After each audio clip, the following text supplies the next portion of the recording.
Hello বন্ধুরা, শুভ দুপুর। সবাই ভালো আছেন নিশ্চয়ই। তো দেখুন, আমি বাজার থেকে কই মাছ নিয়ে এসেছি, বাপরে বাপ। তো আজকেই কই মাছ রান্না আপনাদের দেখাবো। তবে কই মাছ রান্না যে সোজা, কিন্তু কই মাছ কাটা আর ধোয়া যে কত কষ্ট, বাপরে। সত্যি কথা বলতে, কই মাছ আমি কাটতেও পারি না আর ধুইতেও পারি না। তো আজকে আমাকে সেটা করতে হয়েছে।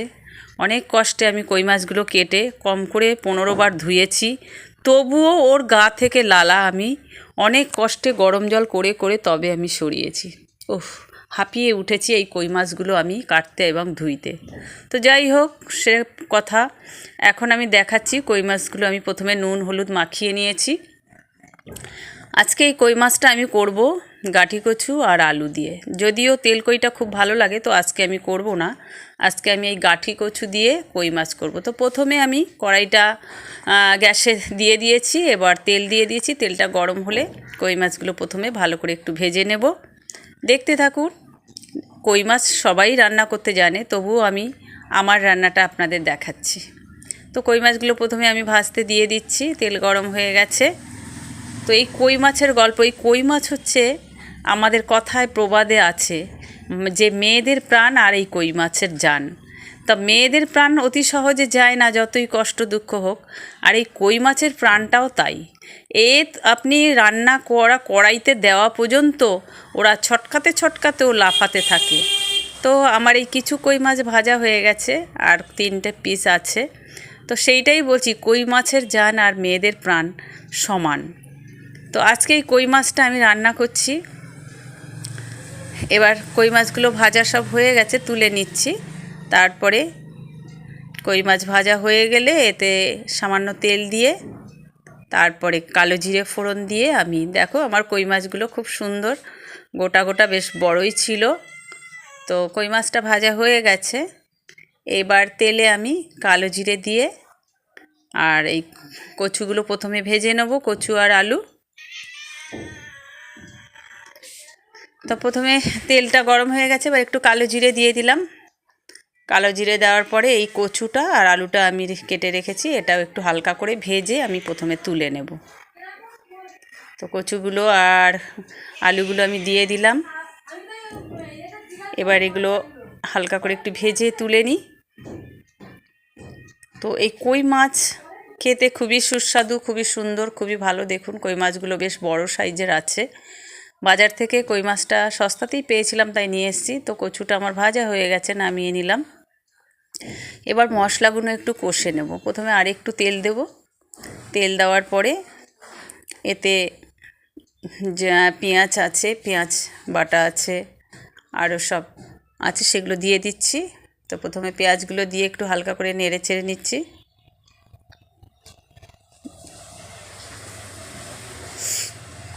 কই মাছটা খেতে সত্যি খুবই ভালো লাগে, তবে সত্যি কাটা এবং ধোয়া খুব দুঃসাধ্য। জানি না কে কীভাবে করে, আমার তো খুবই কষ্ট হয়, আমি পারি না। তো একটু রসুন থিতো করে রেখেছিলাম, সেটাও ওর সাথে নেড়ে চেড়ে ভেজে নিচ্ছি। এবার নুন হলুদ লঙ্কা সব কিছু দিয়ে প্রথমে এটা গ্রেভি মতো তৈরি করে নেব একটু। হ্যাঁ, দেখুন, এটা একটু নেড়ে ছেড়ে একটু সামান্য জল দিয়ে একটু নেড়ে চেড়ে এটা গ্রেভি করব। একটু ভাজা ভাজা হয়ে যাক ভালো করে। তারপরে একটু সামান্য সাদা তেল দিয়ে দিলাম। খুব বেশি তেল আমি ইউজ করি না। যখন মনে হয় যে তেলটা কম আছে, তখন সামান্য সাদা তেলটা আমি দিয়ে দিলাম, কেননা তেল স্বাস্থ্যের পক্ষে ক্ষতিকারক। তো দেখুন, পেঁয়াজটা ভাজা হয়ে গেছে। যতটা পারা যায় কম দিয়েই তেল রান্না করা ভালো।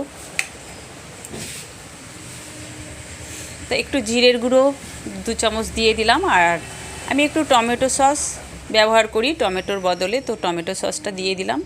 টমেটো সব সময় তো পাওয়া যায় না, এবং বেশিরভাগ সময় টমেটোর দাম থাকে, ওই জন্য আমি টমেটো সসটা ইউজ করি। সামান্য জল দিয়ে নেড়ে ছেড়ে গ্রেভিটা হয়ে গেছে। এবার আমি কচুটাও দিয়ে দিলাম, কচু আলুটা। এবার সামান্য জল দিয়ে এটাকে চাপা দিয়ে দেবো, যাতে কচু আর আলুটা সিদ্ধ হয়ে যায়। তো দেখতে থাকুন আমার আজকে এই কই মাছের তরকারি। খুব বেশি জল দেব না, পরিমাণ মতো সামান্য ঝোল থাকবে, সামান্য থাকবে। তো এই হলো আমার কচুর তরকারি রান্না প্রায় রেডি হয়ে আসছে। এবার একটু ঢাকা দেওয়া থাকুক কিছুক্ষণ। দেখুন আমার কচু আর আলু সিদ্ধ হয়ে গেছে, আমি কই মাছটাও ওপরে দিয়ে দিচ্ছি। দিয়ে আর একবার এটা সুন্দর করে নেড়েচেড়ে দিয়ে আর একবার একটু ঢাকা দিয়ে রাখবো, যাতে মাছগুলো সুন্দরভাবে সিদ্ধ হয়ে যায়। তো আজকে এই কই মাছ রান্না আমার হলো। আপনাদের কেমন লাগলো অবশ্যই কমেন্ট করে জানাবেন। আর এই কই মাছ রান্না সত্যি আমার খুব কষ্ট যার জন্য আমি এই কই মাছের রান্নাটা দেখালাম। এবার আমি একটু ধনের গুঁড়ো দিয়ে দেবো। আমার গুঁড়ো করা ধনে আছে ঘরে ভাজা, সেই ধনেটা দিলে, এই ধনের গুঁড়োটা দিলে এটার একটু টেস্টটা ভালো লাগবে। তো 2 চামচ মতো অল্প করে ধনের গুঁড়ো দিয়ে দিলাম। এবার আমার কই মাছের রান্না রেডি। দেখুন কেমন হলো আমার কই মাছের ঝোল। আপনারাও এইভাবে করেন কিনা আমাকে জানাবেন। আমি এইভাবে করলাম। কই মাছ অনেক রকমভাবেই খাওয়া যায়, তো আজকে আমি একটু সবজি দিয়ে আলু আর কচু দিয়ে, দেখুন আমার মাছের ঝোলটা কেমন হলো। তো নেক্সট টাইম অন্য কিছু দেখাবো। আজকে আমি কই মাছের ঝোল দেখালাম, নিশ্চয়ই সুন্দর হয়েছে, ভালো হয়েছে। আপনারা ভালো থাকবেন। আজকে এই পর্যন্ত, আবার দেখা হবে।